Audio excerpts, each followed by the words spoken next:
बनारस में नाव पर बैठकर गंगा के बीचों बीच इफ्तार पार्टी करने वाले 14 मुस्लिम लड़कों पर यूपी पुलिस का जब डंडा चला तो अखिलेश यादव आग बबूला हो गए। अखिलेश ने सवाल पूछा, गंगा में इफ्तार क्यों नहीं कर सकते? इमरान प्रतापगढ़ी ने यूपी पुलिस पर आग बबूला होते हुए कई सवाल दागे, लेकिन बीजेपी नेताओं ने कहा कि गंगा की पवित्रता से खिलवाड़ बिल्कुल बर्दाश्त नहीं किया जाएगा। लेकिन यूपी पुलिस के इस एक्शन पर कई सवाल खड़े हो रहे हैं। सवाल अखिलेश ही नहीं बल्कि हर एक वो हिंदुस्तानी पूछ रहा है जो गंगोत्री से गंगा सागर तक गंगा को अनगिनत बार मैली होते देखता है, और सरकारें, पुलिस प्रशासन तब गंगा को मैला करने वालों पर एक्शन क्यों नहीं लेती। चलिए इस पूरे विवाद में पहले अखिलेश ने क्या कुछ कहा है वो आपको बताते हैं, फिर उसके बाद आपको बताएंगे कि गंगा कितनी बार हिंदुस्तान में मैली होती है और सरकारें कैसे आंख मूंद लेती हैं, वो सब आपको बताने जा रहे हैं। उन्हें डीएम, एसपी, एसओ साहब को भी कुछ अच्छा खाना खिलाना चाहिए था। आपको पता नहीं, हथेली गरम पुलिस नरम। उन्होंने हथेली गरम ही नहीं की होगी। अरे हथेली पे ईदी रख देते, अपने आप ठीक चलता मामला। अच्छा, नाव पे क्यों नहीं मना सकते? हम अपने छत पे मनाना चाहते, छत पे मनाएंगे त्योहार। नॉनवेज खा लिया था उसमें, नॉनवेज खा के ये सब देखिए, ये सब बहाने हैं।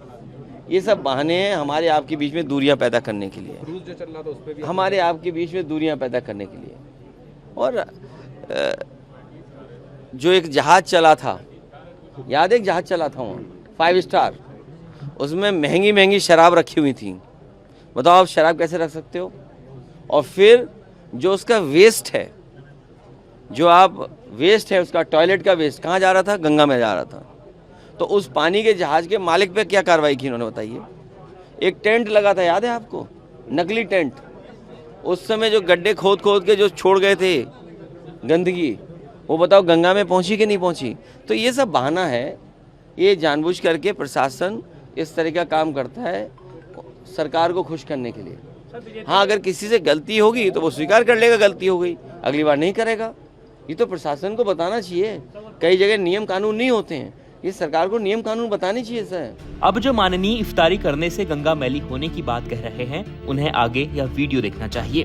तो गंगोत्री से निकलने के बाद जीवनदायिनी मां गंगा करीब 2525 किलोमीटर का सफर तय करती है, लेकिन गंगा को अपवित्र और मैला करने का सिलसिला उसके उद्गम स्थल से कुछ ही दूरी उत्तरकाशी से ही शुरू हो जाता है। अभी कुछ दिनों पहले कैग 2026 की रिपोर्ट जारी हुई थी, जिसमें हिंदुत्व और गंगा को सबसे पवित्र मानकर काम करने का दावा करने वाली सरकार की पोल खुल गई थी। इस रिपोर्ट में कहा गया था कि उत्तरकाशी समेत उत्तराखंड के 7 जिलों में अभी तक जिला गंगा योजना यानी डिस्ट्रिक्ट गंगा प्लान तैयार ही नहीं किया गया, और भी कई कमियां उजागर हुई थी।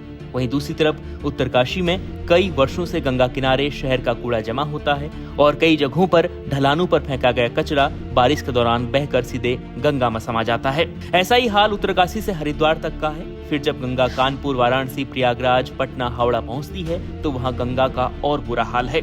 कानपुर में चमड़ा उद्योग है। कानपुर के जम्मू इलाकों में सैकड़ों टैनरियों से निकलने वाला केमिकल और अन्य जहरीले रसायन सीधे गंगा में गिरते हैं। शहर का घरेलू कचरा और औद्योगिक अपशिष्ट गंगा में प्रवाह में डाला जाता है, जिस वजह से गंगा मैली और बदबूदार बन जाती है।